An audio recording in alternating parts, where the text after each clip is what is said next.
Hello and welcome to FreePod. I'm Amy Fisher. And I'm Matt Mullen. In this week's episode, the city of Freeport releases their new strategic plan. Galena announces the planned demolition of a historic building to help alleviate parking issues. And Highland's annual Juried art exhibit opens up for entries. This is FreePod for January 22nd, 2026. And here's the news that you've been missing.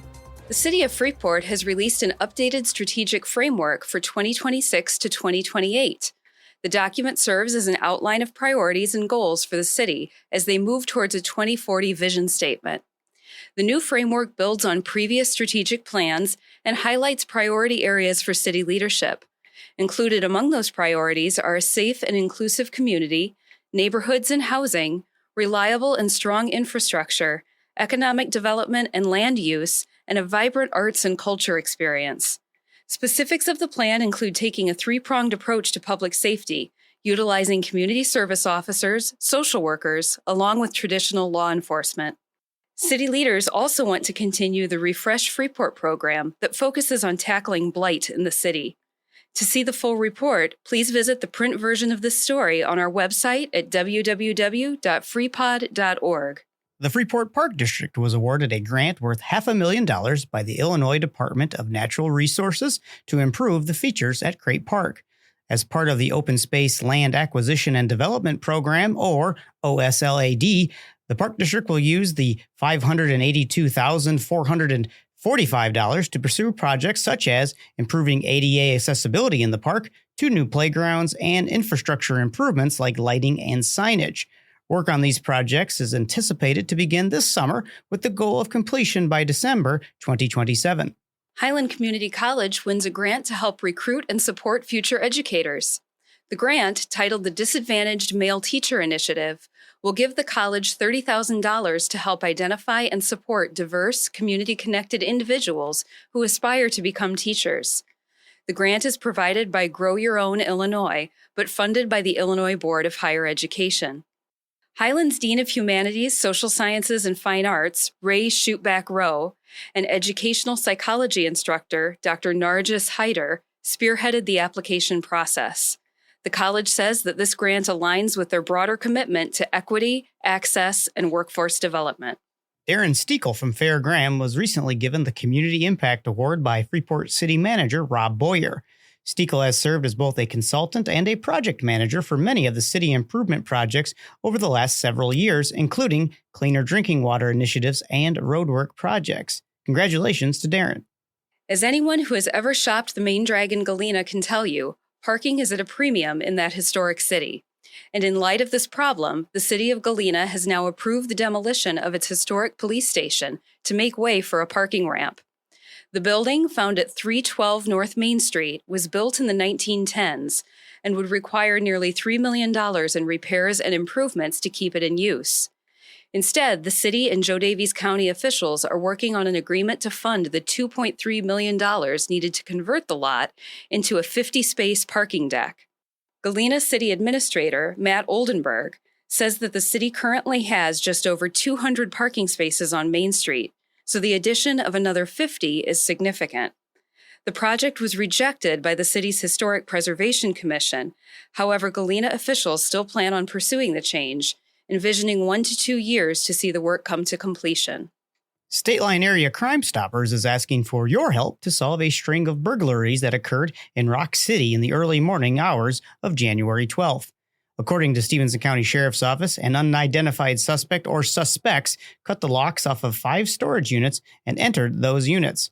No information is currently available as to what may or may not have been taken. The facility in question did have security cameras, and the Sheriff's Office has provided stills of both the Jeep Grand Cherokee and at least one masked suspect involved in the crime. To see those images or to submit any tips that could be useful in the investigation, please visit the link found in the print version of this story on our website. Starting February 1st, new rules take effect for people utilizing the Supplemental Nutrition Assistance Program, or SNAP benefits. The new rules require able-bodied adults without dependents to work, volunteer, or train for 80 hours per month to receive benefits. They also expand the age range of people subject to the rules. Previously, individuals who were 55 and over were exempt. Under the new rules, individuals must be older than 64 to be exempt. The Illinois Department of Human Services encourages anyone currently receiving SNAP benefits to update their profile on the IDHS website and use the department's online screener tool to check your eligibility under the new law. You can find a link to that screener in the print version of this story on our website. Illinois residents still shopping for health insurance coverage now have more time to choose a plan. Officials at Get Covered Illinois, the state-run health insurance marketplace, have extended the enrollment deadline to January 31st for anyone seeking coverage to begin on February 1st. Due to expiring federal subsidies, experts are expecting premiums for Affordable Care Act plans to rise dramatically in 2026. While the U.S. House has recently passed a bill that would extend those subsidies, the bill has yet to be voted on by the Senate or signed by the President. To learn more or to sign up for coverage, please visit the print version of this story on our website. The USDA has released a report showing that while crop farmers in Illinois are paying more to produce, they are not seeing an equivalent rise in their sales profits. According to data collected through surveying producers, the price index has been steadily declining for up to 3 years. But experts warn not to sound the alarm too quickly. According to Nick Paulson, an agricultural economist with the University of Illinois, part of the concern with the pricing index is offset when you consider the current index as being compared to the index from 2011, an unusually profitable period. So while Paulson does acknowledge that the level of financial stress for farmers is real, it is also important to keep it in the greater context. Paulson encourages farmers to focus on efficiency of inputs, specifically noting that as products like fertilizer are becoming more expensive, a closer look at application rates can help weather the storm and offset some of the loss. Highland Community College has put out the call for entries to their 55th annual District Juried art exhibit. The exhibition is open to anyone 18 years of age or older living in the Highland District or currently attending the college. Original works can be either two-dimensional or three-dimensional, must have been completed in the last 2 years, and have not been previously exhibited at the Highland Gallery. The deadline for submission is January 28th, with the opening reception and awards ceremony happening on February 11th. For more information about the contest, please visit the link in the print version of this story on our website. Showtime 46 is getting ready at Freeport High School, and you can support the students while getting some good grub at Cannova's. The FHS Jazz Band will be performing at Cannova's on February 9th at 5 p.m., with a raffle happening upstairs at the same time. Proceeds go to help the FHS Showtime group cover expenses of traveling to Tennessee to perform. To reserve a table, call Cannova's at 815-233-0032.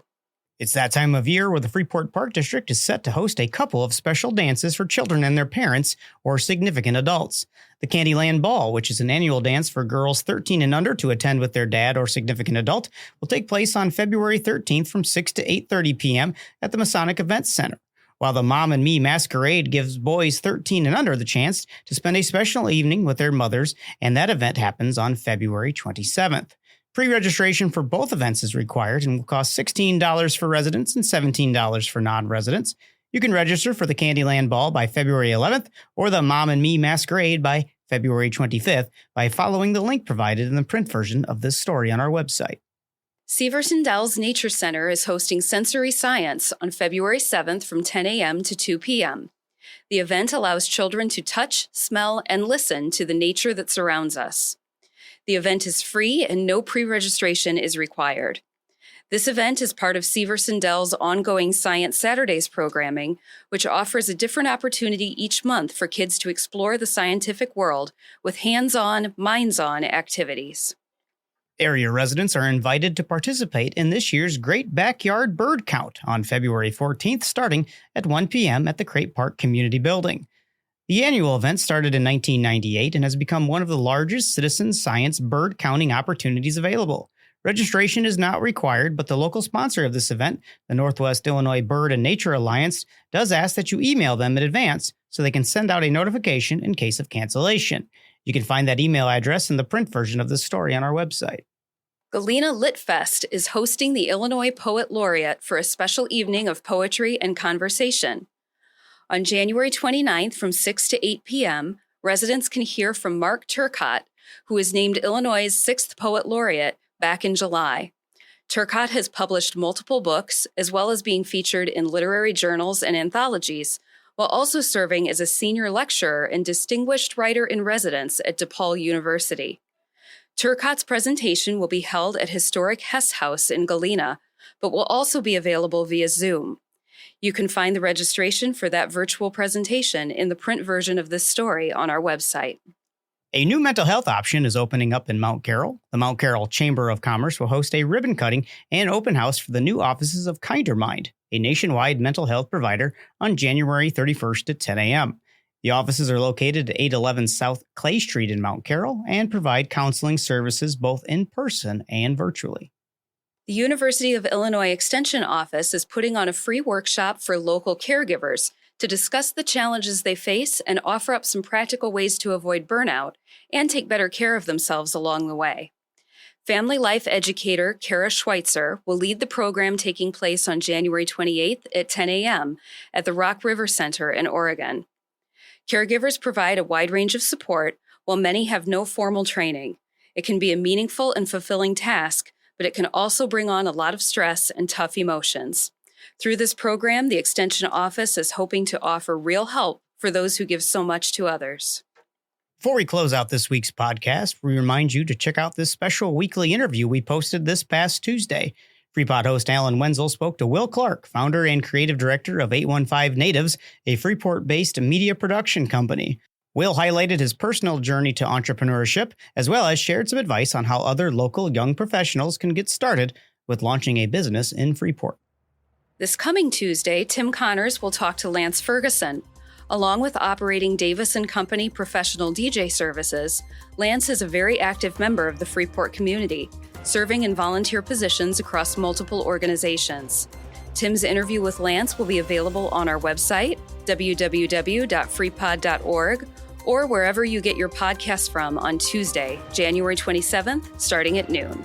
As always, we'd like to thank our community liaisons and reporters for providing pivotal content for our program, our partners at WNIJ in DeKalb for helping share the Freepod to a larger community, and the Mass Communications Department at Highland Community College for producing this podcast.